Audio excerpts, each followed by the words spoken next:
Very good morning, જય શ્રી કૃષ્ણ, જય Swaminarayan. Welcome to our another vlog. આજે છે કેટલી તારીખ છે? નહીં 29 તારીખ છે, શનિવાર છે. તો ગાઈસ આજે છે શનિવાર, 29 તારીખ છે. મસ્ત મસ્ત સવાર થઈ ગઈ છે. ગરમી તે બહુ જાજી છે ને વાગી ગયા છે કેટલા જો 11 ઉપર થઈ ગયું છે ને અત્યારે હું બસ હવે ફ્રી થઈ છું. ત્યાં કેમ ચડ્યો? તોય ચડીને લઈ લીધી. કેવી છે પલ્સ? હા, ગ્રીન કલર ની. મમ્મીજી અહીંયા બેસી ગયા છે. જય શ્રી કૃષ્ણ મમ્મી. જય શ્રી કૃષ્ણ, જય સ્વામી નારાયણ. શું લઈ આવ્યા? તો હું હોય બ્લાઉઝ સિવાઈ ગયું લાગીશ. મેડિકલ માં ગયા તા? ક્યાં ઓલા રાહતગઢ માં? મેં તમને કીધું તું મારે ટ્યુબ મગાવીશ. તમે ખાલી એટલું કીધું કે હું મંદિરે જાઉં છું.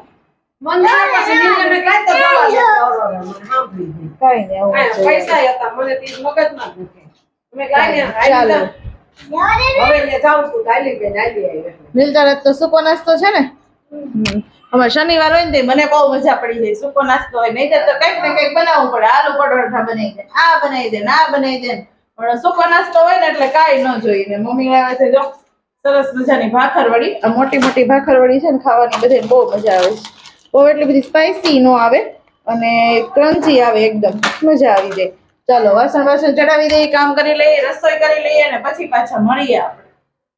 તો ગાઈસ જો બહુ ભૂખ લાગી ગઈ હતી રસોઈ બનાવતા તો મસ્ત ચવાણ હતું, તેમાં ટમેટા અને કાંદા નાખીને ભેળ બનાવીને ખાઈ લીધી. અને હું મમ્મી પપ્પા 3 જ છીએ તો મસ્ત ફુલેવરનું શાક જો અહીંયા વઘાર્યું છે. હવે ઉપર આપણે ડીશ ઢાંકીને રહેવા દેવાનો છે થોડીક વાર. પપ્પા તો નહીં ખાય પણ દહીં છે એટલે દહીં ને રોટલી ખાઈ લેશે.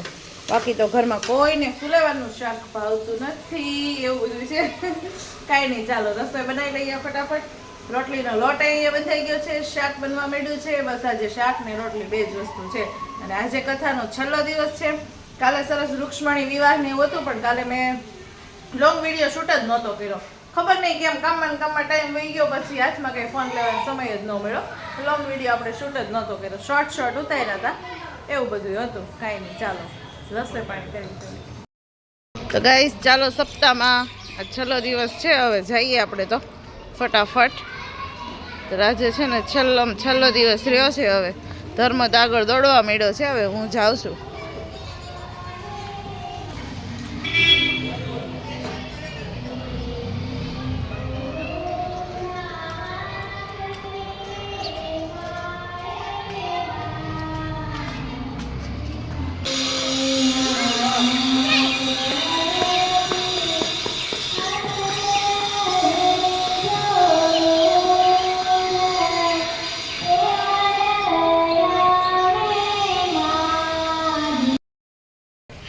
અમારા સપ્તાહમાં જો મસ્ત સોડા આપી છે.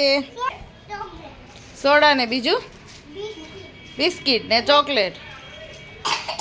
ઓહો જો ઉધરસ આવતી હોય ને ખવાય હે ગાંડુ ન ખવાય. પ્રસાદીમાં એટલું આપ્યું છે. એ રમે નહીં પછી ખાધા કરે.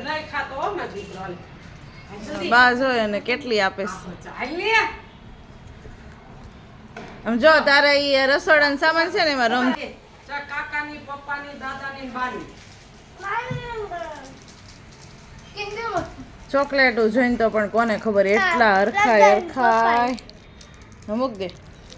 ચાલો ઢાંકણા વાળો કંઈક ટોઈસ હતું ને એમાં ભર દે. ચોલ ઢાંકણા વાળા ટોઈસ હતા ને ક્યાંક ઘણે એમાં ભર દે. ચાલો કપડાને એવું સકેલી નહીં ખાતા, ઇસ્ત્રી બાકી છે તો એ બધું કરવી હવે અને જમવાનું કંઈક બનાવશું એવું બધું છે. હવે તો પેલા કામે વળગી જાય પછી પાછા મળવું છે ને ધર્મ. લાવ તો કઈ રોજ ચા ભાખરી કરવી છે તો હું ખાવું છે. હા હાલે હું ખાવું છે કે હાલશે ભાવશે. પાવ નાખીને આજે પાવ શેકી દઈ. ઓલા પાવ નાખીને હું ભાજી નાખીને પાવ શેકી દઈ. એ તો બાફવાના તેથી ભાઈવા હતા એટલે બાફા હતા. આપણે પેલા બે હાહુઓ કર્યા હતા અને તઈ નહોતા બાફા એકવાર બપોરે. પાવ જાડા બહુ હતા. અરે વાહ મસ્ત મૂકી દીધો.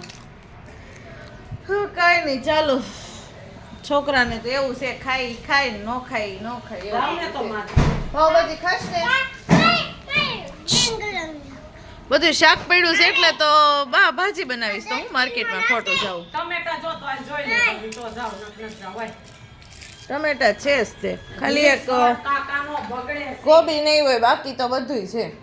તો કોબીદાર પપ્પાને કહી નાખે. હા. શાકમાં દૂધી છે બધુંય છે 5 ટમેટા છે આજે થોડું ખાણ. એવું છે.